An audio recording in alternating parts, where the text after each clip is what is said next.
In order to make the topper, you're going to need two 8-inch square baking tins, 900 grams of marshmallows, and 450 grams of Rice Krispies. Grease one 8-inch baking tin. Place some butter in a pan. Here I have exactly 225 grams of Rice Krispies, and to this we will be adding 450 grams of marshmallows. I'm simply going to melt the marshmallows in the pan over a very slow heat. The butter will help stop them from burning, and then we will be adding the Rice Krispies to that to make Rice Krispie Treats. So this is what your marshmallows will look like after melting them over a low heat. You now simply want to add your Rice Krispies and stir them all in until they're all covered. This is what they will look like. You now want to add these to your greased pan, first of all with the spoon, but as you will notice, I actually have a spoon of butter just there on the baking parchment.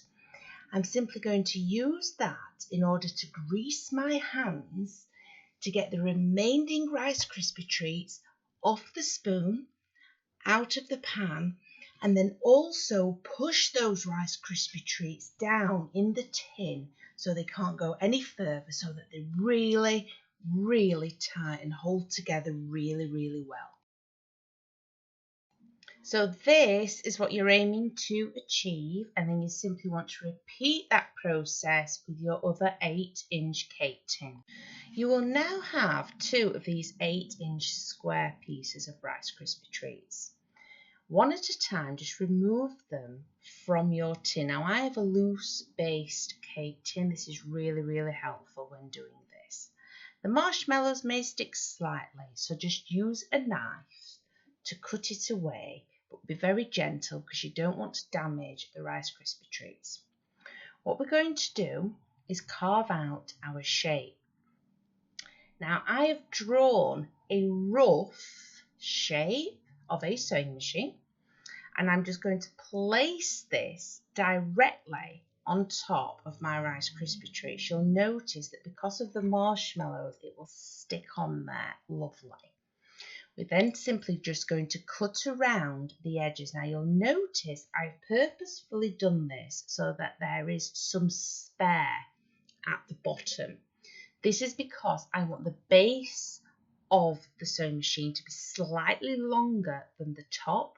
So once I have cut that away, part of it will be placed on the bottom of the cake. Simply cut around your homemade template and repeat this for both pieces of the Rice Krispie Treats.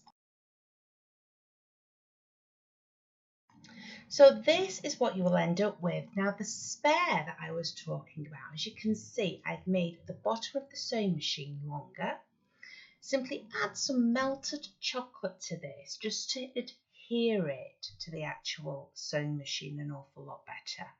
Do this with both of the pieces.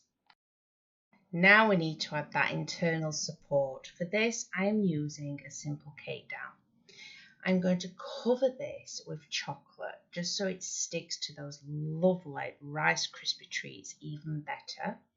And then it's going to be sandwiched in between. So start by doing one at a time and make sure you push them into the marshmallows. Add more chocolate on top because, like I said, we are going to be sandwiching the other piece on there. Now I have two cake downs. You'll notice it's sticking out of the bottom of the sewing machine. You want it to do this. This is to help secure it to the cake. Now there are more images at the end of this tutorial to show you how to secure it to the cake correctly, and to also prevent it from toppling over in transit, as obviously it is very top heavy. But this is the start. So you want some of the cake dough sticking out of the bottom, and then just for extra security on the top, I'm going to place another cake down which will be supported by these two cake dowels that have just been placed on there. Now that our supports are in place, we're simply going to pick this piece up, place it directly on top, then using our hands, make sure everything is sandwiched down really well. Be really rough with it, really tight, but try to keep the shape that you have carved out. To apply this to a cake, you will also need to cut out a cake card the same size as the base of the sewing machine and simply drill in 2 holes. You then add this just using a very small amount of buttercream. Now we need to crumb coat all of the sewing machine just so that the fondant has something to adhere to. I have a lovely buttercream recipe and I will leave the link to that in the description below this video. But simply using a knife, cover all of the sewing machine and then place it in the fridge for about 15 to 20 minutes. So this is what you will have so far. Now if you don't need to see me actually cover this, I do recommend that you skip to the end of the tutorial as I show you how to make it even more secure as soon as you add it to your cake. I'm going to start by covering this with what's called paneling. I'm going to put one layer straight over the top of the cake. As you can see, I've rolled it out already in between my 5mm spaces. Then I will repeat that process for the inside of the cake and finally cover each side. If you lift your fondant up with your rolling pin and just gently feed it over. Be very gentle with this and then using smoothers you can smooth it all out. Don't worry about any excess coming off the edges, you just cut that away with a knife. And start to cover your sewing machine cake topper. We are now simply going to repeat that process but for the inside of the cake.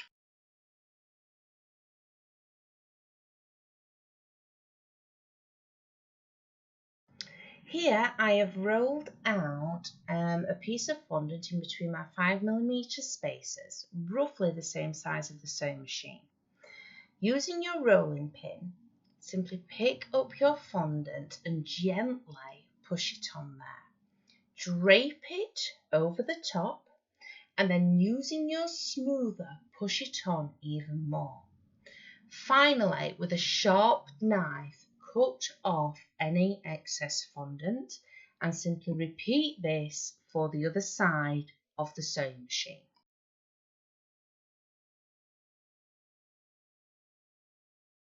Taking a small amount of your white fondant, simply cover the remaining cake dowel that you can see poking through. We will be painting this with a silver edible paint later on.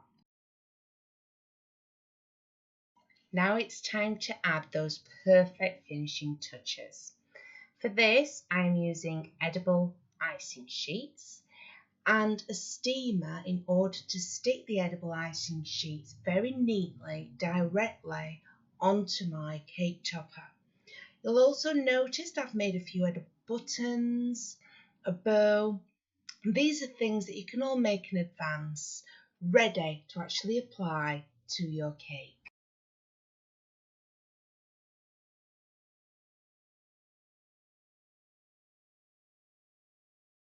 Finally, using some completely 100% edible rainbow dust silver metallic paint, simply paint that cake dowel that you covered earlier with the white fondant, which will have now set. Following this, there are going to be some images so that you can see how to secure it onto your cake because it needs to be doweled correctly. And I also add extra support to prevent it from toppling over.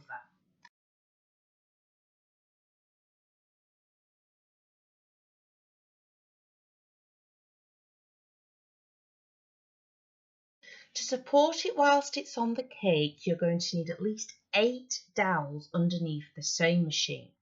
I have then placed one dowel on either side of the front of the sewing machine to prevent it from toppling over in transit.